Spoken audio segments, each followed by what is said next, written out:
పాశానికి నిత్యనేసెటోడా అరికాళ్ళే ఆయుధమైనోడా కల్లును కనుగొన్న శాస్త్రజ్ఞుడా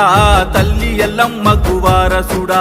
తాటి చెట్టును మొక్కి తల్లంటవు